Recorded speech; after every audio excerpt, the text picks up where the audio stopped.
El tema del día.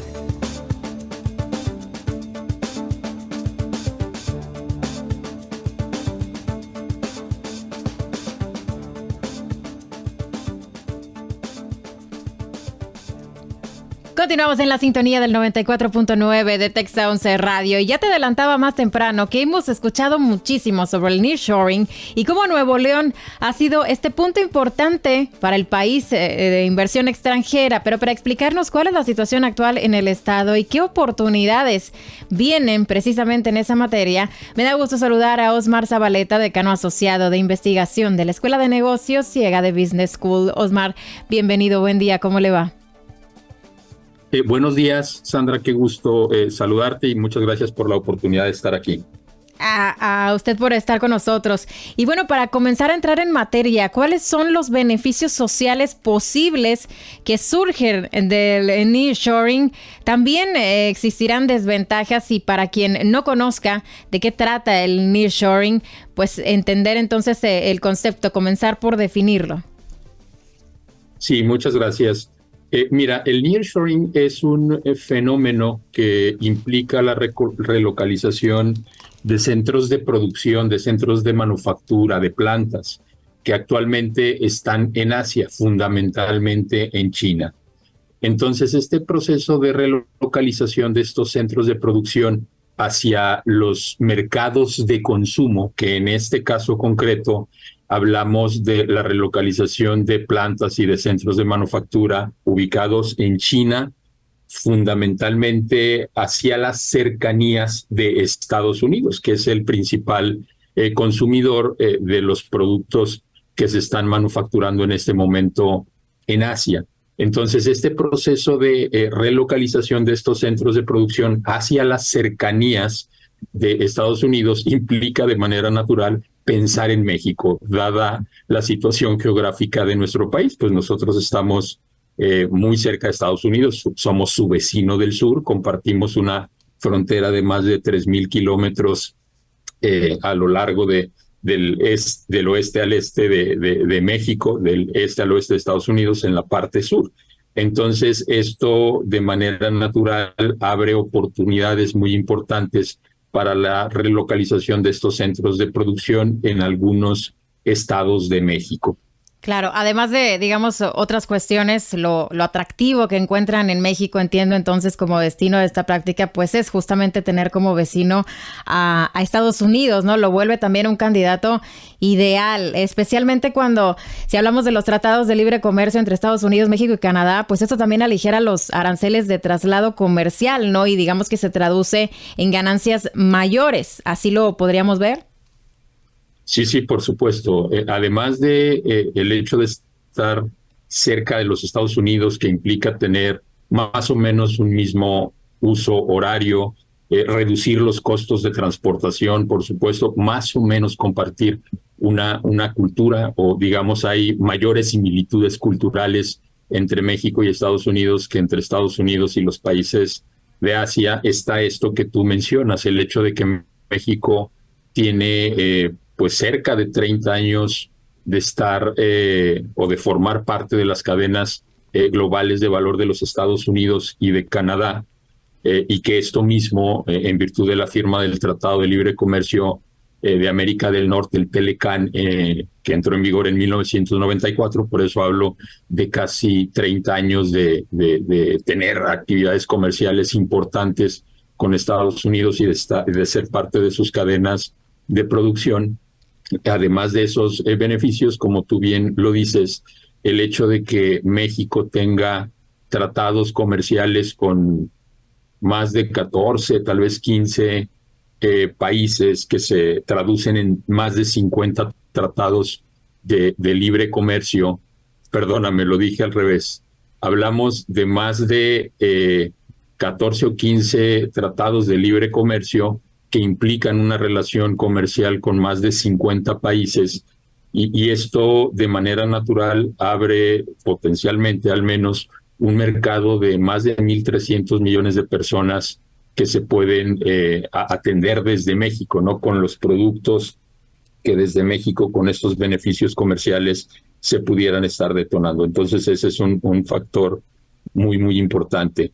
Yo diría que algo que también está propiciando este proceso de traslado de los centros de producción actualmente en China y en general en Asia, hacia México, tiene que ver con la reconfiguración de la industria automotriz. El hecho de que la mayor parte de las armadoras automotrices estén contemplando el hecho de darle más protagonismo a sus vehículos híbridos, eléctricos en muchos casos, pues está reconfigurando la industria automotriz. Y en ese sentido, por lo que está ocurriendo con Tesla puntualmente y lo que ya ha declarado General Motors para que su planta en Ramos Arizpe de alguna manera se enfoque en los siguientes años a producir automóviles eléctricos, son circunstancias que de alguna manera abren un gran potencial de inversión para México, puntualmente en Nuevo León y Coahuila, para potenciar la industria automotriz esencialmente alrededor de la producción de autos eléctricos. Claro, y es que, bueno, en particular en Nuevo León, esta situación del nearshoring impulsa el desarrollo de diferentes sectores industriales, no privados, gubernamentales, sociales. La llegada de estas nuevas empresas, hablamos de generación de empleos, pero se podría decir también que esta construcción de tantas nuevas empresas pudiera tener un impacto ambiental importante. Digo, dadas las condiciones, también lo podríamos ver como los dos lados de la moneda. Sí, por supuesto. Como tú bien dices, siempre la atracción de inversión extranjera directa o la inversión nacional, por supuesto, siempre propicia crecimiento, desarrollo, evidentemente genera empleos, esos empleos generan bienestar para las familias, esto genera riqueza, hay generación de impuestos y bueno, hay recursos para atender y potenciar proyectos sociales, ¿no? Educación, seguridad, salud, etcétera. Pero como tú bien dices, está el otro lado de la moneda, sobre todo en ciudades de la República Mexicana que tienen algunas situaciones, que viven complicaciones alrededor de la contaminación, de las vialidades.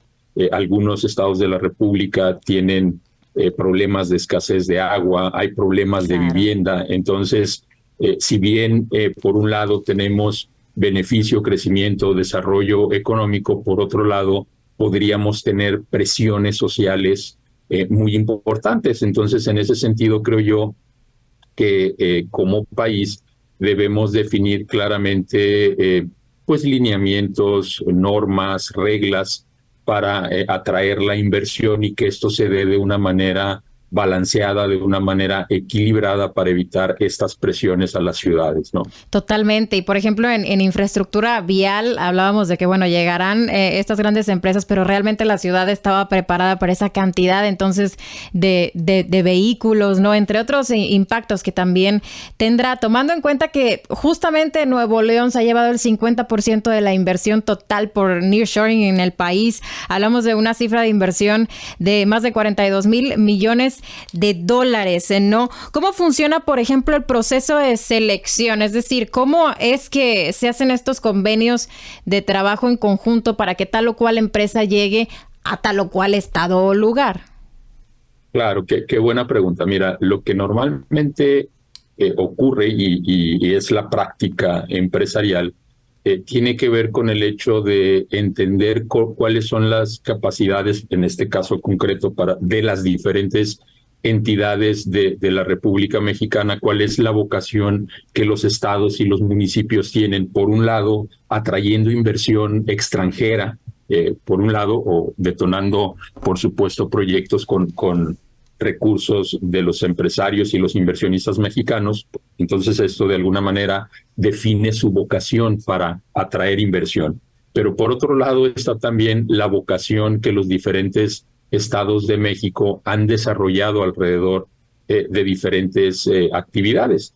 Debemos recordar que en México la mayor parte de la inversión extranjera directa se ha destinado al sector de la manufactura. Hasta donde recuerdo es más del 40%. En otras palabras, de toda la inversión extranjera directa que llega a México, pues más del 40% se ha destinado al sector de la manufactura.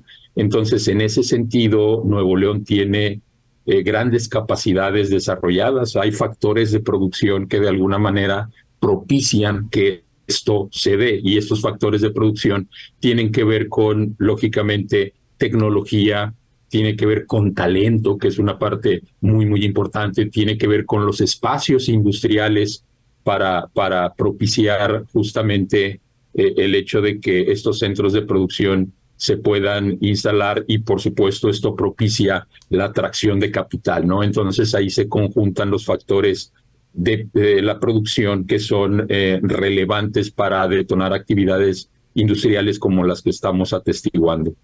Claro, y que además habla de un punto importante, que es la mano de obra. No está Nuevo León listo para ello, es decir, contamos con la mano de obra calificada necesaria para todas las tareas industriales que se van a desempeñar en las muchísimas empresas que se van a ubicar acá. Sin duda alguna. De hecho, yo creo que por esa razón, en virtud de que tenemos un talento en los diferentes niveles, técnico, profesional, universitario, profesionales universitarios, quiero decir, Nuevo León ofrece en términos generales en México los salarios más altos, y esto es consecuencia, yo lo veo así, de la natural evolución que ha tenido el talento en México, como poco a poco, en la medida en que Nuevo León se ha consolidado como una, o no como una, yo diría como la entidad industrial de nuestro país, esto ha implicado naturalmente que el talento que tenemos en el estado, en la región, de alguna manera haya potenciado habilidades, conocimientos, competencias, y esto hace que el estado sea muy atractivo. Esto no significa que no tendremos retos adicionales de complementar la formación del talento, repito, tanto en el nivel profesional técnico como en el profesional con títulos universitarios, porque algunas industrias se están reconfigurando, se están transformando totalmente, y una de ellas es la industria automotriz, ¿verdad? En este momento, en el portafolio de productos de todas las armadoras, yo me atrevería a decir que la proporción o el porcentaje que en estos portafolios tienen la producción de automóviles híbridos o eléctricos, a lo mejor es pues relativamente pequeña comparada con todo su portafolio de productos, pero esto está cambiando y va a cambiar en el corto, mediano plazo. Entonces, en ese sentido, y en relación con la necesidad de tener el talento que requerimos o requeriremos en virtud de estas transformaciones, es un hecho que pues las organizaciones, el gobierno, de alguna forma, las instituciones educativas, por supuesto, tendrán que adaptar sus programas académicos para atender los retos, las necesidades de talento que tendremos en el futuro cercano, en virtud de la transformación que están viviendo algunas industrias. Y ahora menciono solo la industria automotriz, pero claro, justo con el advenimiento de las tecnologías digitales, las tecnologías emergentes, pues ciertamente en muchas industrias, si no es que en todas, pues va a haber una transformación importante en virtud de los advenimientos tecnológicos. Claro, y también implica la modernización industrial, ¿no? El mejoramiento también de las principales rutas, es decir, nos orilla a cambiar, ¿no? A encontrar áreas de oportunidad y entonces, pues mejorar. Eso es finalmente lo que buscamos también. Nuevo León se convierte entonces en este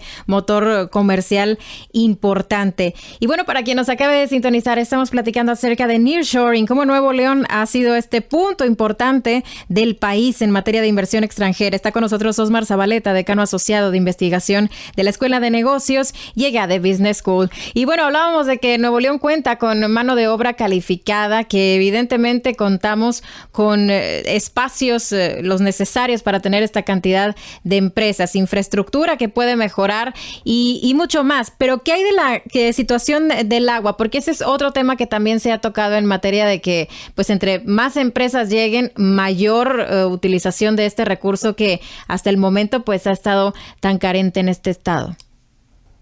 Claro, es un punto que no puede dejar de abordarse. Y en ese sentido yo lo veo desde dos dimensiones, desde dos aristas. Una tiene que ver con la naturaleza de las actividades de cada centro de producción, de cada centro de manufactura que se ubique en el Estado. En ese sentido, creo yo que debe haber políticas muy claramente definidas en relación con el uso, evidentemente, de agua tratada. Creo yo que por ahí no debe haber mucho problema, evidentemente, en función de la naturaleza de cada, o de la esencia, de la vocación de cada centro de producción, habrá más o menos uso del recurso hídrico, pero hasta donde yo alcanzo a ver, mucho de esto se remedia porque evidentemente no usan agua potable, usan agua tratada. Pero el tema se da alrededor de la migración del talento. Es decir, si diferentes centros de producción eventualmente deciden instalarse en el Estado, pero para ciertos niveles, con sus propios ejecutivos, con sus propios colaboradores, y esto pues lo vamos, ¿cómo decirlo?, intensificando en función de que el número de centros de producción crece y deciden instalarse en el Estado, pues esto de manera natural va a implicar más demanda de agua, más demanda de electricidad, más demanda de vivienda. Claro. Entonces, en ese sentido, y lo mencionaba al inicio, tiene que darse todo de una manera bien planeada, de una manera bien diseñada, estructurada, para evitar esta presión social en la ciudad o en las ciudades, en la zona metropolitana, y evitar que los problemas que de alguna manera estamos viviendo hoy pues se potencien, se vuelvan más intensos, ¿no? Entonces, de ahí la necesidad de planear muy bien de qué manera y en qué sectores y con qué circunstancias muy puntuales se darán estos procesos de relocalización de centros de producción. Claro, y entiendo que es una de las conclusiones que llegaron cuando justamente el lunes pasado, entiendo que se reunieron en el auditorio del EGADE, expertos en la materia de nearshoring, entre ellos usted, y que, bueno, hablaron acerca de los retos y oportunidades para la integración y el fortalecimiento de estas cadenas globales de valor en México, ¿no? ¿A qué otras conclusiones llegaron, si me pudiera compartir? Sí, con todo gusto. Digo, en virtud de la gran oportunidad que el nearshoring representa como coyuntura, no sé, o como un cambio estructural. En este momento no sé qué es. Yo creo que más obedece a una coyuntura, tensiones geopolíticas entre Estados Unidos y China, los temas relacionados con la invasión a Ucrania por parte de Rusia, todo lo que ocurrió con el COVID y la disrupción de las cadenas de valor, pues hicieron naturalmente que muchas empresas en Asia decidieran ubicar o reubicar sus centros de producción actualmente instalados allá en México. Entonces, ante esta nueva circunstancia que, repito, en este momento para mí es una coyuntura, creo yo que el gran reto que tenemos en el país es tratar de poner sobre la mesa los aprendizajes que nuestro país tuvo a lo largo de su integración en las cadenas de valor de Estados Unidos y Canadá a raíz del TLCAN en 1994,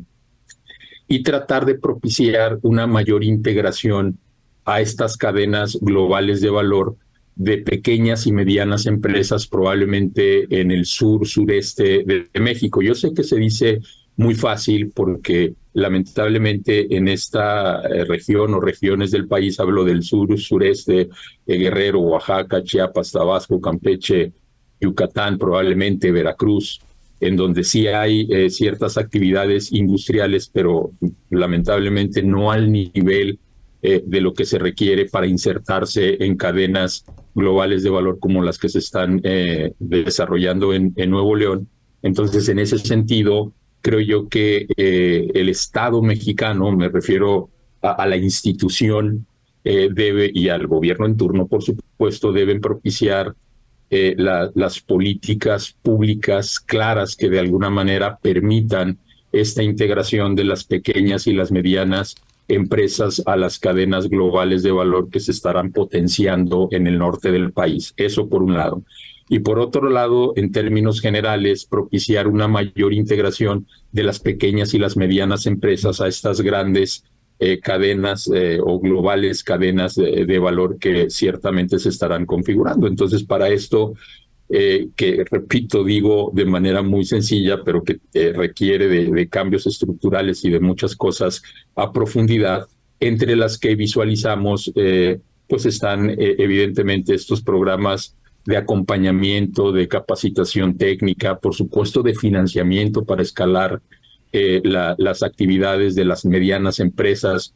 Por supuesto está el tema relacionado con la transferencia tecnológica y muchos otros elementos que se tienen que dar para propiciar que las pequeñas, las medianas empresas, a lo mejor son más las medianas en el corto plazo, las que deberán desarrollar estas capacidades, homologar y estandarizar sus procesos y todo lo que acabo de mencionar para propiciar una adecuada integración a las cadenas de valor que ya se están configurando o reconfigurando en función de estos procesos de relocalización de los centros de producción que estamos claro. viendo ahora, ¿no?